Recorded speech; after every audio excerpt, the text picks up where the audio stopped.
This tribe can eat anything. Imagine living in a world where every part of a hunted animal has value, where intestines and bones are as precious as juicy meat. How has this tribe survived for millennia in one of the most hostile environments on the planet? Today, you'll discover the bizarre world of the Hadza. Join us and let's dive in. Waste. That's a word that doesn't exist in the Hadza vocabulary. For them, every part of a hunted animal is a nutritional treasure. From internal organs, brains, all the way to bone marrow, everything is used with an almost sacred respect. You'd be surprised to learn that intestines, which many consider disposable, are actually a delicacy for the Hadza. Rich in protein and essential fats, this treat provides vital energy for long hunting walks. And the bones? Oh, they're nutrient-packed capsules. Bone marrow, full of healthy fats and minerals, is considered a powerful food. The Hadza believe that organs carry the life force of animals. The liver, for example, is seen as a source of strength and endurance. It's no surprise that it's one of the first parts consumed after a successful hunt. This belief isn't mere superstition. Modern science confirms that organs like the liver are natural superfoods, packed with essential vitamins and minerals. This peculiar diet isn't just about survival, but also ancestral wisdom. The Hadza, without access to vitamin supplements or processed foods, have found everything they need in nature to maintain robust health. The origin of the Hadza dates back thousands of years, placing them among the oldest peoples of Africa. Archaeological studies suggest they have inhabited the region of Tanzania, specifically the areas around Lake Eyasi, for about 20,000 years.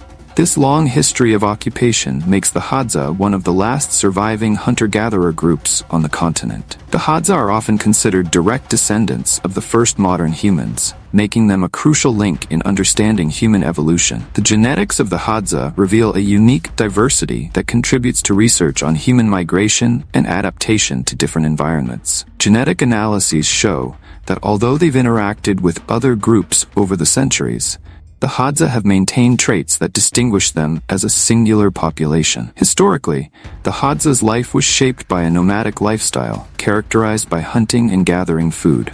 They constantly moved in search of resources, taking advantage of the vast biodiversity of the African savanna. This behavior made them highly adaptable, with a deep knowledge of local flora and fauna. They rely on their skills to survive in an environment that can be hostile and challenging. Over time, contact with external groups and the pressure of environmental changes began to impact their way of life. The expansion of farmland and the introduction of new technologies by neighboring communities forced the Hadza to adapt. Despite these challenges, they've managed to preserve many of their ancestral customs and practices, keeping the culture that defines their identity alive. Interaction with researchers and tourists in recent decades has also introduced new dynamics. While some members of the tribe have benefited from increased cultural interest, others have faced challenges related to the loss of land and resources.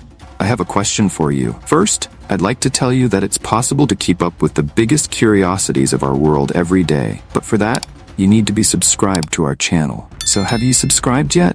If not, take the opportunity to subscribe now. Now that you've done that, let's go. The Hadza language, one of the oldest in the world, is a fundamental aspect of the tribe's cultural identity. The Hadza use clicks, a rare feature in many languages, which gives their way of speaking a special character. These sounds are crucial for daily communication and are woven into their songs, stories, and oral traditions. Stories passed down from generation to generation preserve the tribe's knowledge and experiences, ensuring that traditions stay alive. The narratives include legends about creation and explanations of nature. We can say that for this tribe, hunting is like a ceremony. Before setting out to hunt, Hadza men gather around the fire. They sing softly, invoking luck and the blessing of the forest spirits. It's a moment of connection, not just among themselves, but with the world around them. The routines of this tribe are simple. The sun has barely risen, and they are already on the move, their bare feet gently touching the dry savanna floor. There is no rush, no anxiety. Each step is calculated, every sense alert. A slight movement in the tall grass, an almost invisible footprint on the ground. For the trained eyes of the Hadza, these are as clear as signposts. The patience of the Hadza is legendary. They can follow tracks for kilometers, sometimes for days. It's not uncommon to see a Hadza hunter stand motionless for hours, waiting for the perfect moment to shoot his arrow. This almost supernatural ability to locate and track prey is the result of millennia of knowledge passed down from generation to generation. When they finally bring down an animal, the respect continues. Nothing is wasted. The skin will be used for clothing or containers. The tendons will be turned into bowstrings. The bones will become tools.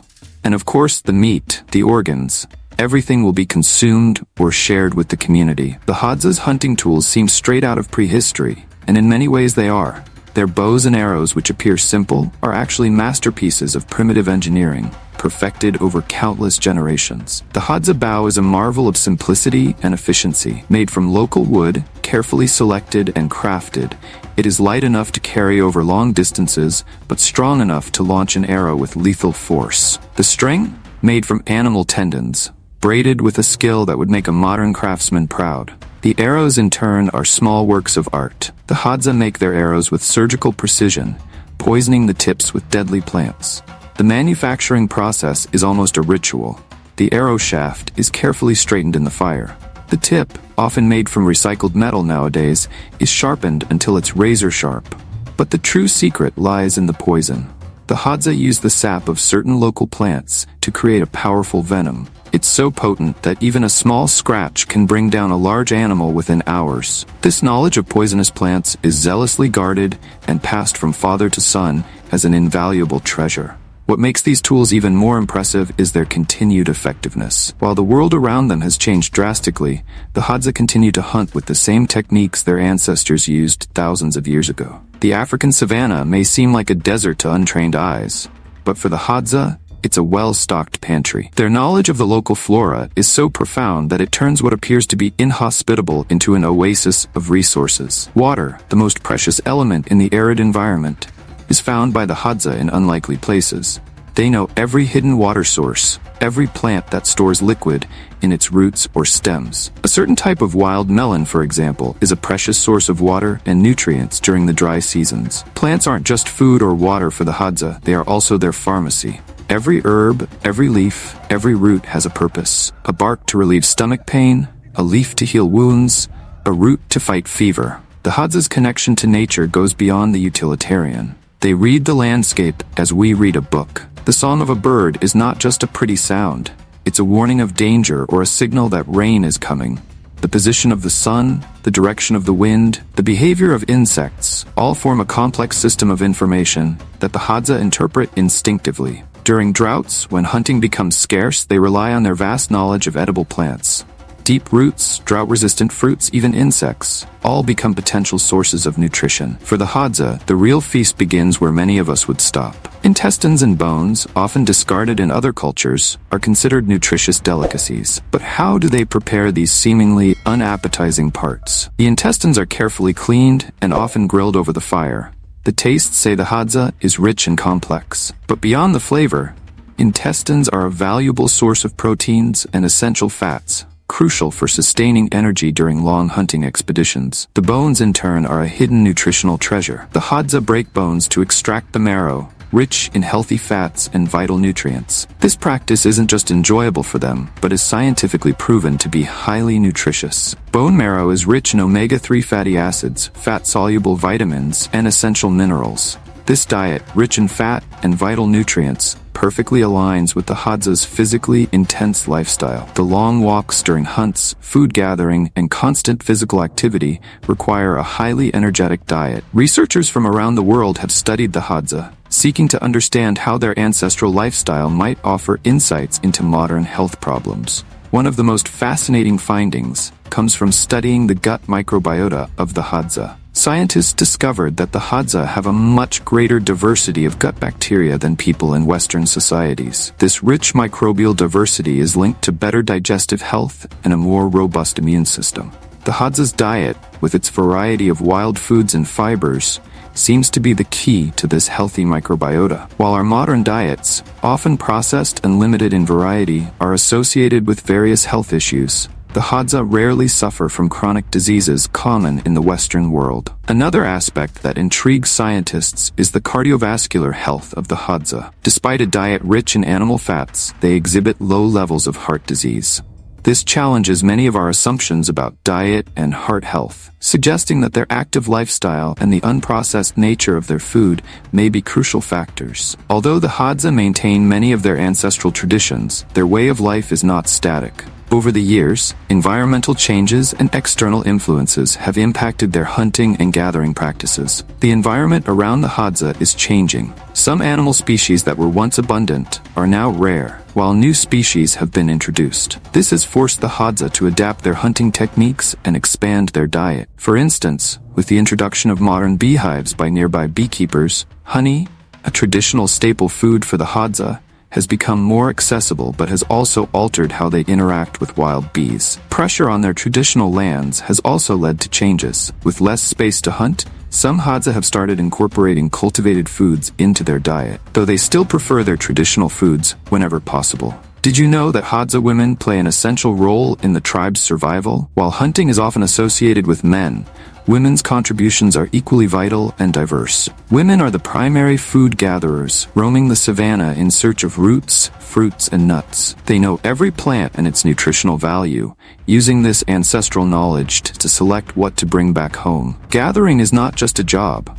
It's a practice full of tradition and wisdom, where mothers teach their daughters from a young age, passing on techniques that ensure survival. Upon returning from gathering, the women turn the ingredients into flavorful and nutritious meals. The preparation of food is a ritual in itself, where they gather, share stories, and laugh, creating a sense of unity. The simplicity of dishes, such as root soup or a mix of dried fruits, hides a wealth of flavors that reflect the diversity of the local flora. In addition to gathering and cooking, women play a crucial role in the tribe's social cohesion. They organize community events, promote food sharing, and strengthen bonds between families.